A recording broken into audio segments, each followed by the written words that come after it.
안녕하세요. 오늘도 사연살롱을 찾아주셔서 감사합니다. 3살짜리 딸을 키우고 있는 아줌마예요. 저희 부부는 맞벌이를 하고 있어서 딸아이는 양가 어머님들께서 교대로 돌봐주고 계세요. 제가 퇴근할 때까지요. 저희 딸은 외할머니 댁에 가는 것보다 친할머니 댁에 가는 날을 더 좋아해요. 물론 엄마와 어머님 둘 다 손녀를 너무나 사랑해 주시지만 딸아이가 이러는 데에는 이유가 있어요. 바로 친할머니 있는 집에는 딸아이가 좋아하는 사촌 언니가 있기 때문이죠. 바로 제 시누이의 딸이요. 조카는 9살이에요. 나이답지 않게 의젓하고 예쁘고 착하죠. 책임감도 강하고 철이 정말 빨리 들어서 저나 남편에게도 예의 바르게 잘하고 제 딸도 잘 돌봐주곤 해요. 저희 딸이 아직 어려서 솔직히 귀찮을 법도 한데 싫은 내색 한번 안 하고 잘 데리고 놀더라고요. 명절 때도 어른들이 음식하고 상 차리는 동안 언제나 조카가 제 딸을 돌봐줘요. 그래서 저는 시댁 가면 참 편해요. 제 딸이 조카처럼만 자라주면 소원이 없겠더라고요. 그러면서도 한편으로는 그런 조카를 볼 때마다 안쓰러운 마음이 들기도 해요. 어린애가 너무 철이 일찍 든 것 같아서요. 시누이도 가끔씩 그런 말을 하더라고요. 명절에 아이들 재워놓고 술 한잔 기울이며 얘기하다 보면 시누이는 어김없이 조카 얘기를 하며 눈물을 보여요. 언니, 내가 우리 수연이한텐 죄인이야. 애는 애다워야 하는데 수연이는 안 그래요. 지금껏 한 번도 떼쓴 적이 없어요. 내가 그렇게 힘들어 보이는 걸까요? 어린 수연이 눈에도 티날 만큼? 사실 조카는 아빠가 없어요. 시누이가 미혼모거든요. 제가 처음 시누이를 만난 건 시누이가 22살 때였어요. 당시 시누이는 풋풋한 대학생이었죠. 저는 남편과 동갑이고 25살에 회사에서 만났어요. 지금도 같은 회사에 다니고 있고요. 처음 남편에게 시누이를 소개받았을 때 시누이가 좋은 사람이라는 걸 알았어요. 생글생글 웃으면서 배려심도 많고 분위기를 밝게 만드는 사람이었거든요. 한참 멋부리는 거 좋아할 나이인데도 아르바이트 월급을 늘 부모님 선불이나 주변 사람들을 위해 쓰더라고요. 저도 그런 시누이를 제 친동생처럼 생각하면서 언니처럼 챙겨주었어요. 남편 모르게 용돈도 챙겨주고 가방이나 신발을 사주기도 했죠. 시누이한테는 아깝지 않았거든요. 저는 남편이랑 3년을 연애했어요. 시부모님이 좋은 분들이셔서 결혼 준비를 하면서 얼굴 붉힐 일이 없었어요. 결혼식을 몇 달 안 남겨둔 어느 날이었죠. 저는 남편과 함께 시댁에 갔어요. 그때 이미 자연스럽게 집도 드나들며 며느리 노릇을 하고 있을 때였거든요. 게다가 남편이랑 사내 연애를 했었으니 퇴근도 같이 하는 날이 많아서 퇴근길에 들러 밥을 먹곤 했거든요. 그날은 어머님이 갈비찜을 하셨다며 저녁 먹으러 오라고 하신 날이었어요. 남편과 함께 집으로 들어갔는데 평소와 달리 집안 분위기가 심상치 않다는 걸 느낄 수 있었죠. 식탁에는 차리다 만 듯 수저 몇 벌이 놓여 있었고 가스불은 조리 도중에 꺼진 것처럼 냄비에서 연기가 모락모락 나고 있었죠. 그리고 거실 바닥에 시누이가 무릎을 꿇고 앉아 있었어요. 고개를 푹 숙인 채 말이죠. 당시 시누이는 대학을 졸업하고 회사에 취직해 직장 생활을 하고 있었어요. 그런 시누이의 모습에 전 놀랐어요. 남편이 먼저 나서서 물었죠. 엄마, 아버지, 무슨 일이에요? 주연이 너는 왜 그러고 있어? 그러자 아버님은 한숨을 푹 내쉬시면서 잠시 바람 좀 쐬고 와서 얘기하자. 아버님은 밖으로 나가셨고 어머님은 울기만 하셨어요. 저는 어머님께 다가가 달래드렸죠. 남편은 시누이한테 가서는 무슨 일이냐고 물었고요. 그러자 시누이가 고개를 들었어요. 동그랗고 고운 얼굴이 눈물 범벅이 되어 빨갛게 부어 있었어요. 토끼처럼 빨개진 눈에서 눈물이 하염없이 흘러내렸죠. 저는 너무 놀라서 어머님도 잊고 시누이한테 달려갔어요. 무슨 일이냐고 물었지만 시누이는 좀처럼 말을 하지 않았어요. 그러자 어머님이 입을 여셨죠. 주연이가 임신했단다. 그 순간 저도 남편도 아무 말도 못하고 벙찐 표정으로 시누이를 봤어요. 시누이한테 만나는 사람이 있다는 것조차 모르고 있었거든요. 그런데 난데없이 임신이라니요. 먼저 정신을 차린 건 남편이었어요. 아니, 미성년자도 아닌데 그게 뭐? 물론 갑작스러운 일이긴 하지만 그렇다고 큰일 난 것도 아니잖아. 우선 애 아빠랑 상의를 해야지. 네 남자친구 연락처 좀 줘. 그러자 신우이는 울면서 그러더군요. 지우래. 자기가 돈 줄 테니까 지우래. 순간 남편도 저도 열이 확 받았어요. 어린애도 아니고 임신시켜놓고 무작정 돈으로 떼우겠다? 이게 말이 돼요? 그 자식 번호가 뭐야? 남편은 빨리 애 아빠 연락처를 내놓으라고 소리쳤어요. 저도 애 아빠가 누군지 알아야 만나서 얘기하고 그쪽 부모님과도 상의할 게 아니냐고 남편을 거들었어요. 지우든 낳든 일단 어른들과 상의부터 해야 한다고요. 저랑 남편이 동시에 추궁하니 신우이는 결국 남자친구 연락처를 알려주었어요. 남편은 그 자리에서 바로 전화를 걸었죠. 누군가 전화를 받더군요. 남편은 숨을 고르고는 말했어요. 여보세요? 저는 주연이 오빠 되는 사람인데 좀 만나야 할 것 같습니다. 그러자 상대편 쪽에서 그러더군요. 주연이랑은 얘기 끝났습니다. 저는 더 할 말이 없어요. 주연이도 동의했고요. 그 말에 남편은 버럭 소리를 질렀어요. 야, 남의 귀한 동생 임신시켜놓고 돈 줄 테니 지우라면 다야? 사고를 쳤으면 책임을 져야 할 거 아냐?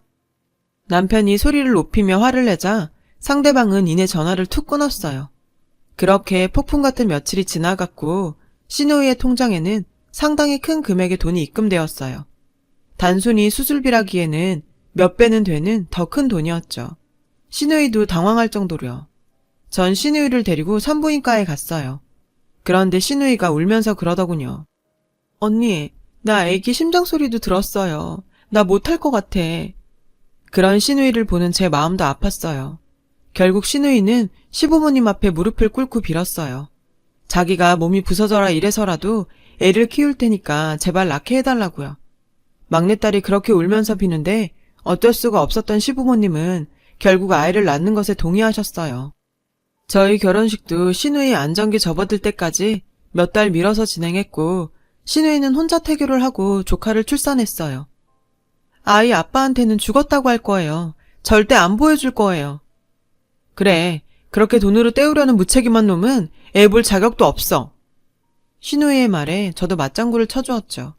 신우이는 본인이 말한 대로 정말 열심히 일했어요. 아기가 100일도 되기 전에 몸을 추스르고 회사에 복귀를 했어요. 근무 시간 동안은 어머님이 조카를 봐주셨고 퇴근 후에는 신우이가 육아를 병행했어요. 저도 시간이 날 때마다 조카를 돌봐주었고요. 사실 신우이가 출산을 한 뒤 남편이랑 몰래 아이 아빠에 대해서 알아보려고 했었어요. 신우이 친구들한테도 물어봤지만 다들 아는 게 별로 없더라고요. 결국 아빠가 누군지 알아내지 못했죠. 남편은 그놈이 눈앞에 나타나기만 하면 가만 안 둔다고 이를 득득 갈았어요. 그러던 어느 날이었어요. 퇴근길에 딸을 데리러 친정집으로 가는 중이었어요. 그때 어머님한테 전화가 걸려왔어요. 지금 잠깐 집으로 와달라고 하셨죠. 어머님 목소리가 심상치 않아서 무슨 일이 있나 싶었어요. 저는 친정엄마한테 전화를 걸어서 딸을 조금만 더 봐달라고 부탁드리곤 시댁으로 향했어요. 시댁에는 어머님이 혼자 계셨어요. 그런데 안절부절 못하고 계시더라고요. 무슨 일이 있냐고 물었더니 어머님이 제 손을 덥석 잡으시며 그러시더라고요. 오늘 누가 집으로 찾아왔었어. 자기가 수연이 아빠 변호사라더라. 순간 너무 놀라서 네? 하고 소리를 크게 질러버렸어요. 어머님은 아직도 진정이 안 되시는지 횡설수설 하시며 설명하셨어요. 아까 낮에 양복배 입은 양반이 우리 집에 왔더라. 김누구 씨 변호사라면서. 그래서 그 사람이 누구냐고 물었더니 우리 수연이 이름을 말하면서 수연이 생부라고 그러는 거야. 조카는 신우이 성을 사용하고 있었어요. 그런데 그 성까지 정확히 얘기하는 걸 보면 신우이와 조카를 아는 사람이 보낸 건 맞는 것 같았어요. 어머님은 입술을 달차기시며 말했어요. 그런데 그 변호사가 이상한 말을 하지 뭐니. 유언장을 집행해야 한다나? 그러면서 언제 시간을 내서 자기 사무실에 수연이랑 주연이를 보내달래. 그러면서 명함도 주고 갔어. 어머님이 제게 명함을 내미셨어요. 그 명함에는 법무법인이라는 단어와 함께 변호사 누구누구라고 이름이 적혀 있었어요. 하지만 제 머릿속에 박힌 건 유언장이라는 단어였죠. 죽음과 깊게 연관된 그 단어를 듣는 순간 뭔가 불길함을 느꼈거든요. 어머님, 이거 제가 그이랑 얘기해 볼게요. 일단 아가씨한테는 아무 말씀 마세요. 수연이도 아무 얘기 못 듣게 하시고요. 어머님은 알겠다시며 알아보고 연락하라고 하셨어요. 친정들러 딸아이를 데리고 온 저는 남편이 퇴근하기만을 기다렸어요. 남편이 오자 저는 어머님께 들은 얘기를 그대로 전달해 주었어요. 남편도 처음에는 저와 똑같은 반응을 보였어요. 조카의 생부도 아니고 생부의 변호사가 찾아왔다고 하니 놀라는 게 당연하죠. 왜 직접 오지 않았지? 유언장 얘기는 또 뭐고? 하며 의아해했어요. 이거 아가씨한테 얘기해야 하나? 아무래도 아가씨랑 관련된 일인데 얘기해야 하는 거 아니야? 그래도 그런 놈 기억해봤자 좋을 거 하나 없을 텐데. 남편과 저는 그 문제를 두고 그날부터 몇 날 며칠 고심을 했어요. 그리고 결정을 내렸어요. 아픈 기억을 되살리는 일일 수도 있지만 어쨌든 결정은 당사자가 해야 하는 일이라서 신우이한테 얘기하기로요. 그래서 신우이를 불러 얘기해 주었어요. 신우이는 예상대로 많이 놀라더군요. 그 사람이 직접 연락한 건 없었어? 그런 건 없었고 변호사 혼자 왔었다고 얘기했어요. 신우이는 침착하게 상황을 받아들였죠. 며칠 뒤 신우이와 저는 회사에 월차를 내고 변호사를 만나러 갔어요. 당신이 김호진 씨 변호사시라고요? 신우이가 물었어요. 그러자 변호사가 대답했어요. 네, 제가 김호진 씨 변호사였습니다. 변호사는 변호사다가 아니라 변호사였다라고 했어요. 과거형의 말에 신우이가 뭔가 이상함을 감지했는지 제 손을 꽉 잡았죠. 그런데 저랑 제 딸아이를 찾으신 이유가 뭐죠? 변호사는 서류 봉투를 하나 가져왔어요. 놀라실 수도 있으시겠지만 침착하게 들어주세요. 김호진 씨가 몇 달 전에 사망하셨습니다. 갑작스런 부고에 신우이의 몸이 딱딱하게 굳었어요. 저 역시 놀라서 신우이의 팔을 꽉 붙잡았어요. 김호진 씨가 남기신 유언장에 전 재산을 정주연 씨와 따님이신 정수연 양에게 상속하신다고 하셨습니다. 그리고 김호진 씨 명의의 아파트도 정주연 씨 명의로 바꾼다고 남기셨고요. 신우이는 기를 쓰고 정신을 차리려고 노력했어요. 그럼에도 몸을 미세하게 떨었죠. 변호사는 그런 신우이를 안쓰러운 눈으로 보더니 서류 봉투에서 무언가를 꺼냈어요. 편지 봉투였어요. 김호진 씨께서 유언장을 집행할 때 정주연 씨께 드리라고 하신 겁니다. 여기서 읽어보시겠습니까? 라고 하길래 신우이는 떨리는 손으로 편지 봉투를 받아들었어요. 그리고 망설이다가 이내 편지 봉투를 뜯고 안에 든 편지를 꺼냈죠. 얼핏 보니 꽤 긴 내용이 적혀 있었어요. 신우이는 편지를 읽어내려갔어요. 그리고 신우이의 눈에 눈물이 고이기 시작하더니 결국 신우이는 손에 얼굴을 묻고 오열하기 시작했죠. 제가 괜찮겠냐고 물으니 신우이는 제 어깨에 기대어서 한참을 울다가 언니, 나 이제 어떡해? 나 이제 어떻게 살아? 하고 울더군요. 저는 신우이 손에 들린 편지를 잡아채서 읽기 시작했어요. 편지에는 놀라운 내용이 적혀 있었어요. 편지의 내용은 이러했어요. 지연아, 내가 못나서 미안하다. 너랑 헤어질 당시 부모님께서 아이랑 너를 포기하고 회사를 물려받으면 너한테 거액의 돈을 주겠다고 하셨었어. 그래서 우린 아이도 어리니까 차라리 너한테 그 돈을 주고 네 인생을 살게 하는 게 나을 거라고 생각했었어. 그래서 내가 나쁜 놈이 되기로 하고 너랑 연락도 끊은 거야. 그런데 1년 뒤 내가 우리 아기까지 낳았다는 말을 듣고 너무 놀랐어. 가슴이 무너지는 것 같았어. 당장 너한테 가고 싶었는데 차마 그럴 수가 없더라.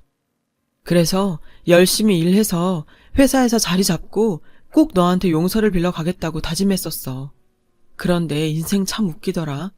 열심히 사니까 그게 또 독이 되었는지 내가 암에 걸렸지 뭐니.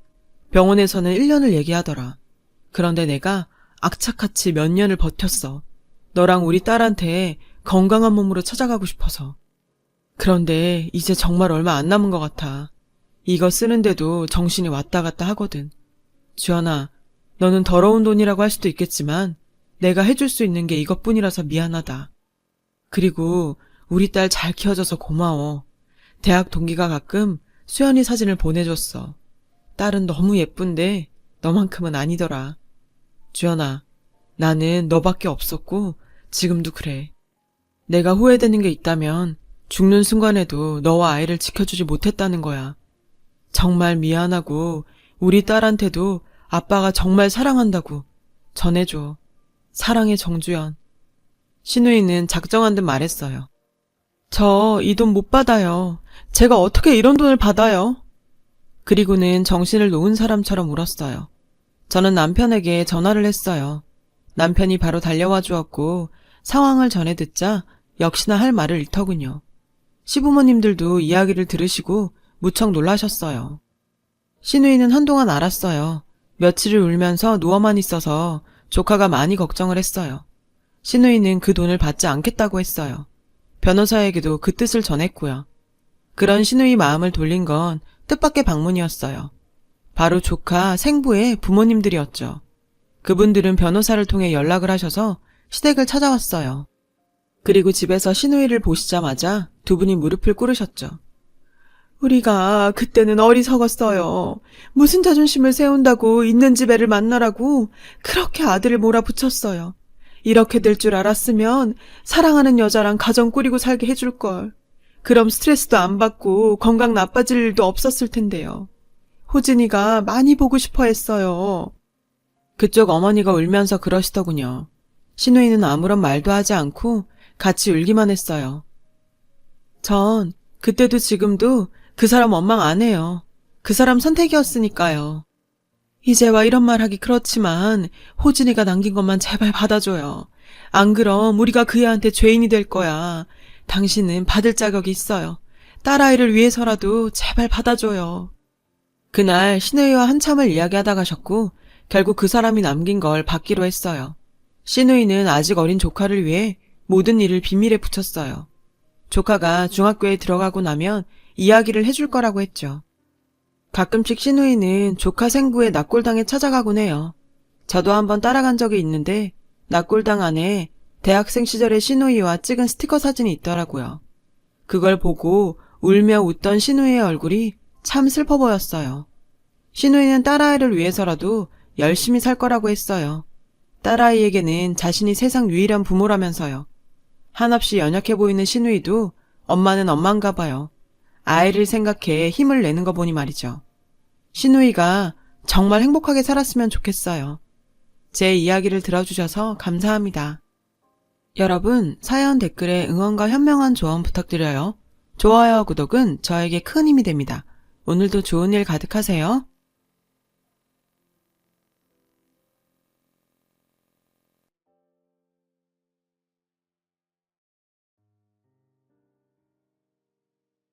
안녕하세요. 오늘도 사연살롱을 찾아주셔서 감사합니다. 저는 30대 여자입니다. 영문학과를 졸업 후 영어회화학원에서 강사로 일하고 있었고 남편은 회사에서 승진을 위해 영어학원에 수강 등록을 하면서 강사와 수강생의 관계로 만나게 되었어요. 큰 키에 수트가 정말 잘 어울리는 누가 봐도 훈남이라 불릴 만한 외모의 소유자였고 그 모습에 저는 첫눈에 반했죠. 매일 그 사람에게 잘 보이고 싶었고 첫사랑에 빠진 여고생처럼 이 옷 저 옷 입었다 벗었다 하며 설레는 출근길을 준비했어요. 하지만 학원 강사가 수강생한테 반했다고 고백할 수 있는 노릇도 아니었고 강사로서 본분을 다하다 보니 한 달이라는 시간은 너무 빨리 지나갔어요. 그의 수강 기간도 끝나게 되어서 아쉬웠지만 어쩔 수 없었죠. 그리고 한 달쯤 뒤 그 사람에게 문자가 한 통 왔어요. 너무 반가웠습니다. 수연쌤, 저 승진했어요. 승진하면 제가 밥 사준다고 했잖아요. 언제 시간 괜찮아요? 정말 가슴이 콩쾅콩쾅 요동을 쳤고 머릿속에 온갖 생각이 다 들었어요. 주말에 만나자는 약속을 잡은 뒤부터는 일도 손에 안 잡히고 그 사람을 만날 생각에 설레이는 하루하루를 보냈어요. 주말에도 역시 멋진 수트를 입고 나왔고 선생님 덕분에 승진할 수 있었다며 근사한 레스토랑으로 절 데려가서 저녁 식사를 대접해줬어요. 그때 제가 갑자기 무슨 용기가 난 건지 이 기회를 놓치면 앞으로 이 사람과 만날 기회조차 없을 것 같다는 생각에 좋아한다고 고백해버렸어요. 그는 알고 있었다는 듯이 미소 지으면서 저도 관심 없었으면 이렇게 비싼 식당에 데리고 왔겠냐면서 제 고백에 호응해줬고 저희는 사귀게 되었습니다. 그 이후 1년간 정말 불같은 연애를 했어요. 제가 보고 싶다고 하면 새벽에라도 달려와준 남친은 제 28번째 생일날 프로포즈를 했고 저희는 결혼을 약속했습니다. 양가 어른들의 결혼 승낙을 위해 지방에 있는 저희 집도 방문했는데요. 만두가게를 하시던 부모님은 훤칠한 남편을 보고는 우리 딸이 이렇게 멋진 신랑감을 데리고 왔다며 좋아하셨고 따로 허락을 구할 필요도 없이 우리 딸 잘 부탁한다며 승낙해 주셨습니다. 올라가서 부모님 가져다 드리라며 만두도 포장해 주셨어요. 부모님이 싸주신 만두를 들고 남편 집을 방문했는데요. 어릴 때부터 사업을 하던 집이다 보니 어머니가 며느리에 대한 기대치가 높다며 조금 까다롭게 물어볼 수도 있다고 남편이 양해를 구했어요. 처음 뵙게 된 시부모님은 사업하시는 분들답게 소위 있으신 분들처럼 보이더라고요. 인사를 하고 저희 부모님께서 보냈다고 만두를 드렸어요. 어머님은 그 만두는 거들떠 보지도 않고 보자마자 신상 파악부터 하셨어요. 학교는 어디 나왔냐, 연봉은 얼마 받냐, 부모님은 뭐 하시는 분들이냐 등등 물으셨는데 사실 당황하긴 했지만 며느리 될 사람에게 돌려 말하지 않고 그냥 편하게 직접적으로 물어보는 거라고 생각하고 잘 대답했어요. 뭔가 어머님은 탁탁지 않으신 눈치였지만 아버님께서는 환영해 주시면서 시댁에서도 결혼 승낙을 받게 되었습니다. 하지만 행복해야 할 결혼 생활은 시어머니의 횡포로 초반부터 삐걱댔어요. 결혼 초부터 어머님은 가족에게는 안 가져도 될 이상한 우월의식을 가지고 저를 대하시더라고요. 사업하는 집안 사모님 대접을 받고 싶어 하셨고, 그러다 보니 자연스럽게 만두 가게를 하는 저희 친정을 무시했죠. 결혼 후 6개월 정도 지났을 때쯤이었어요. 어머님께서 친구분들을 집으로 초대하셨고, 저보고 잔치 음식을 준비하라며 집으로 부르셨어요. 강의 일정이 잡혀 있었지만, 결혼 후 처음으로 어머님 친구들 모셔놓고 대접하는 자리여서 거절하기가 어려웠고, 학원에 정말 어렵게 양해를 구하고 시댁으로 갔습니다. 어머님한테 이번 기회에 점수 좀 따보자는 심정으로 친구분들께 최선을 다해서 음식을 대접했어요.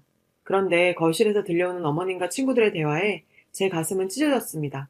며느리 싹싹하고 요리도 잘하네. 며느리 잘 본 것 같아. 학교도 와이드 나왔다면서 손주 머리도 좋겠네. 지 머리가 똑똑하면 뭐하냐. 집안이 만두가게 하는 집안인데. 난 정말 몰랐다. 만두가게 하는 집하고 사돈 맺을 줄. 만두가게가 뭐 어때서 그래. 대구에서 맛집으로 유명하다면서. 요즘엔 그런 맛집들도 돈 잘 벌어야. 그래봤자 만두집이지. 어디 우리 집에 가당키나 하니? 집안만 문제야? 외모는 또 어떻고. 우리 아들 옆에 있으면 무슨 꼬맹이같이. 야야 그만해. 네 며느리 듣겠다. 저를 옆에 두고 제 외모를 평가하다니요. 그건 사업하는 양반들의 예인가요? 그래도 그건 참을 수 있겠는데 만두 만든다고 고생하시는 저희 부모님까지 조롱하는 대화를 듣고 저는 부엌 구석에서 소리 없이 엉엉 울었네요. 집에 돌아와서도 너무 분하고 억울해서 울면서 남편 퇴근하기만 기다렸고 남편이 오자마자 울면서 하소연했는데 남편은 뭐 그런 걸로 우냐며 어머니가 친구들끼리 며느리 흉도 보고 그럴 수도 있지. 그런 걸 꼬치꼬치 다 따지는 너도 참 이상하다며 오히려 저를 타박하더라고요. 그 후로도 말도 안 되는 일들이 있었지만 다 얘기는 안 할게요. 결국 제가 이혼을 결심하게 된 결정적인 사건이 터졌습니다. 시아버지의 환갑잔치를 앞두고 시어머님은 환갑 선물로 아버님 공장 직원들도 나눠주고 주변 동네 사람들한테도 준다며 친정에서 만두를 좀 보내줬으면 좋겠다고 말씀하셨어요. 저도 아버님 환갑인 만큼 그 정도는 제가 돈을 내더라도 해드릴 수 있다고 생각해서 친정 부모님께 만두 200인분을 주문했어요. 엄마 아빠는 제가 돈 드린다고 해도 한사코 거절하셨고 시댁에 보내는 만두인 만큼 가게도 닫아놓고 더 열심히 만드셨죠.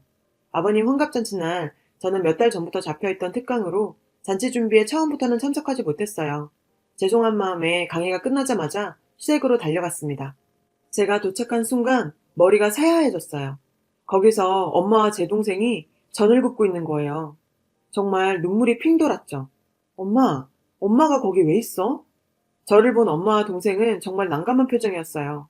아, 사돈이 일손이 모자라대서 좀 도와달라더라. 별거 아니야. 금방 갈 거야. 저는 시어머니께 달려가서 도대체 이게 무슨 일이냐고 왜 우리 엄마랑 동생이 여기서 일을 하고 있냐고 따져 물었어요. 그랬더니 시어머니는 사돈 환갑잔치에 좀 도와주는 게 뭐 어떠니? 요리 잘하셔서 좀 도와달라고 불렀는데 그게 네가 지금 시아버지 환갑잔치에서 이렇게 언성을 높일 일이니? 그 순간에도 끝까지 교양 있는 척하며 소리를 낮추라는 시어머니의 모습이 정말 저를 미치게 만들었죠. 결혼 후 제가 이렇게까지 화를 낸 적도 없었어요. 이런 제 모습을 보고 이번만큼은 남편이 제 편이 돼줄 거라고 기대했는데 다 제 착각이었나 봅니다. 오히려 씩씩대며 아버님 환갑잔치날 친척들 앞에서 창피하게 뭐하는 짓이냐며 소리 질러대더라고요. 그 모든 걸 제 잘못으로 돌리는 남편의 모습에 제가 처한 이 현실이 보였어요. 뻔뻔하고 가식적이고 배려라고 모르는 이 집안 정말 다 꼴도 보기 싫어졌습니다. 저는 더 이상 그 집에 있을 수 없었고 엄마와 동생을 끌고 환갑잔치고 뭐고 다 때려치우고 집으로 돌아왔어요. 남편은 저에게 시어머니 아버지께 당장 가서 사과하라고 강요했지만 저는 제가 잘못한 게 하나도 없다고 생각했습니다. 사과할 생각은 전혀 없었어요. 오히려 저희 친정에 사과를 하셔야 하는 거 아닌가요? 제 상식으로는 도저히 이해가 가질 않았어요. 그렇게 저와 시댁 간의 냉전이 4개월 정도 흘렀습니다. 시아버지와 친정아빠가 연세가 같아요. 그즈음 친정아버지 환갑잔치가 있었어요. 우리 아빠는 환갑잔치가 별 대수냐고 그냥 가족끼리 밥이나 함께 하자고 하셔서 조촐하게 생일상 차릴 계획이었는데 어떻게 알고 시부모님이 친정까지 내려오셨더라고요. 마치 지금까지 아무 일도 없었다는 듯이 저를 애기야라고 부르며 살갑게 구시는데 그래도 아빠 환갑이라고 먼 곳까지 직접 와주신 모습에 쌓여왔던 감정들이 약간은 풀리는 것 같았어요. 시댁에서 저희 엄마께 미안하다라고 하는 한마디가 듣고 싶었지만 친정엄마가 이왕 이렇게 된 거 제발 좋게 생각하라고 하시더군요. 그래서 저도 이제 시댁에 대해 마음을 좀 더 열어야겠다 생각했죠.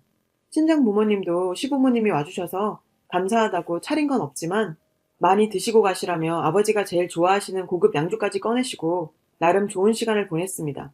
그리고 다음날 엄마한테 전화가 왔더라고요. 조심스레 물으시는 거예요. 수연아, 혹시 사돈이 봉투에 10,000원 넣었던데 이거 어떻게 된 일인지 알아? 아무리 그래도 사돈 환갑에 와서 10,000원 넣은 봉투를 내는 건 좀 아니지 않아? 정말 우리 엄마한테 들은 소리였지만 얼굴이 화끈거렸어요. 작년 아버님 환갑 때는 온갖 걸 요구하고 엄마를 불러서 일까지 시키더니 이 사람이 진짜. 일단 엄마한테는 엄마, 어머님이 실수로 잘못 넣었겠지. 내가 한번 물어보고 연락해줄게. 정말 어처구니가 없었어요. 학원에서 아프다고 조퇴를 하고 어머님 댁에 찾아가서 물었습니다. 어머님, 혹시 친정 아버지 환갑 때 10,000원 넣으셨어요? 혹시 실수로 잘못 넣으셨나 해서요. 흥분한 마음을 가라앉히고 최대한 공손하게 물어봤죠. 그래, 10,000원 넣은 거 맞다. 왜? 사돈이 그거 가지고 뭐라고 해?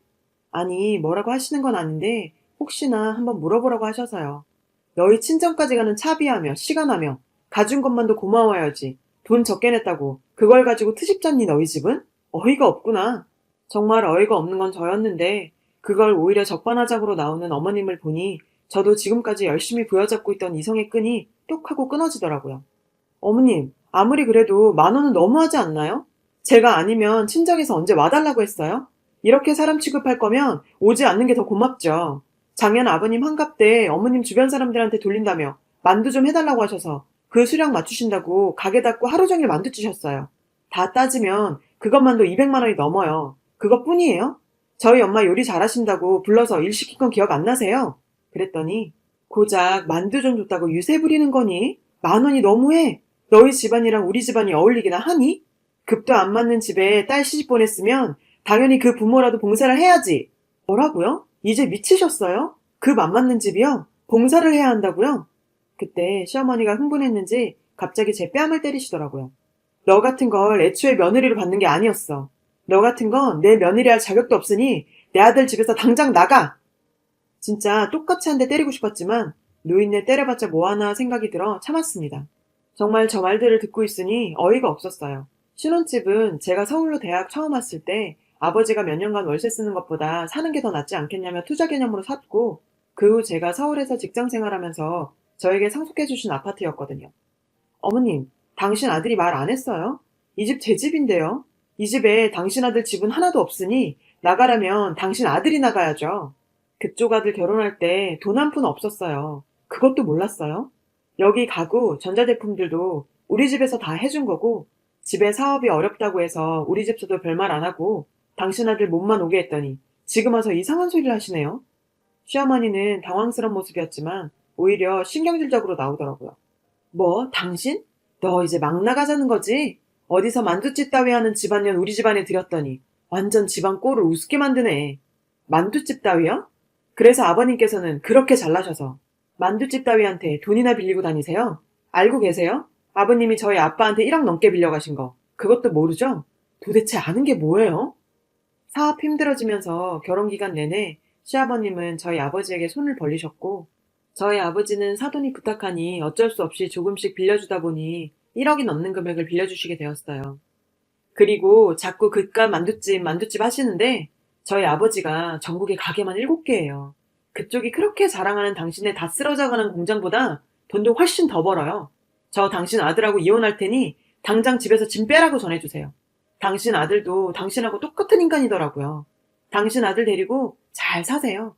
아, 그리고 아버님이 빌려가신 1억 당장 갚으세요. 2년간 쌓여온 울분을 모두 털어내고 집으로 돌아온 저는 아파트 현관 비번도 다 바꾸고 늘 시댁편만 드는 남편에게 이혼을 통보했습니다. 남편은 도대체 왜 이러는 거냐며 겨우 이런 걸로 이혼해서 되겠냐고 도대체 이해를 못하겠다고 하더라고요. 저렇게 지가 무슨 짓을 한 건지 이해도 못하는 놈한테 아무런 정도 느껴지지 않았습니다. 당신 엄마가 우리 아빠 환갑 때 오셔서 10,000원 낸 거 알아? 10,000원이라고. 아예 오지를 말던가. 시아버지 환갑 때 어떻게 했는지 기억 안 나? 만두 해오라 뭐 해오라는 것도 모자라 우리 엄마랑 동생 너희 집에서 일까지 시켰잖아. 근데 내가 네 엄마한테 화 좀 낸 게 잘못이니? 너도 똑같은 놈이야. 그냥 꺼져. 어차피 이 아파트도 내 거고 네 짐이랑 네 몸만 빼면 되니까 싸서 나가. 아니다. 당장 나가라. 넌 이 집에 다시 들어올 생각도 하지 마. 내가 짐 다 싸서 너희 집으로 보낼 테니 앞으로 연락하지 마.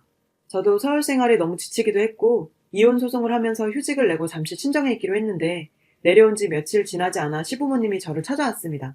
다짜고짜 시아버지께서 무릎을 꿇으시며 한 번만 용서해주면 안 되겠냐며 사과하셨고 그걸 본 시어머님은 당신 미쳤냐고 뭐 이딴 년한테 무릎을 꿇냐며 아직도 여전한 모습이더라고요. 그 모습에 시아버지께서는 어머님께 소리를 치셨어요. 이 집안 말아먹으려니 아들 이혼남 만드는 것도 모자라 남편 빚쟁이 만들 생각이야? 내가 다 설명했잖아. 그렇게 머리가 안 돌아? 우리가 지금 당장 1억 2천이 어딨다고. 너도 당장 빌어. 어쩌겠어요. 돈이 없어서가 아니라 인성이 저 모양이니 꿇어야죠. 참, 저를 무시하던 시어머니가 제 앞에 무릎 꿇고 있다는 사실에 속이 시원하더라고요. 저희 부모님께는 제가 있었던 일을 다 말씀드리지도 않았고 친정도 장사하느라 제가 시집에서 어떤 취급당했는지 자세히 알지는 못했다고 하셨는데 서둔이 와서 무릎까지 꿇으니 일의 심각성을 알게 되신 거예요. 아버님과 남편은 저에게 계속 빌었고 시어머니는 여전히 뚱하더라고요. 사람이 단번에 바뀌겠어요. 여기서 물러서면 저만 또 바보 되는 게 불보듯 뻔한데요. 3-4시간을 그렇게 앉아서 빌다 돌아가셨어요. 친정에선 네가 원하는 대로 하라며 채권 권한을 저에게 이임해 주셨죠. 저는 그 시부모의 채권자가 되었습니다.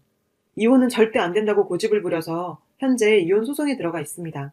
평소 제가 친정에 와 있어도 관심조차 없더니 이혼 소송을 진행하는 내내 남편은 매일매일 전화오고 주말엔 여기까지 내려와서 자기가 잘못했다고 한 번만 봐줄 수 없겠냐며 같은 말만 되풀이하는 중입니다. 돈 때문에 저러는 거죠. 제가 왜 모르겠어요. 저를 이렇게 아낄 사람이었으면 그렇게 상처받게 내버려 두지도 않았겠죠. 진즉 저를 보호했어야죠. 절대로 용서할 생각 없습니다. 끝까지 돈 다 받아내고 그 사람들 바닥까지 가던 말던 상관없이 살렵니다. 누군가한테 응원도 받고 싶고 많은 생각이 들어 글을 쓰기 시작했는데 왠지 마음 정리가 되는 것 같네요. 읽어주신 모든 분들 행복한 삶 사시길 바랍니다. 여러분, 사연 댓글에 응원과 현명한 조언 부탁드려요. 좋아요와 구독은 저에게 큰 힘이 됩니다. 오늘도 좋은 일 가득하세요.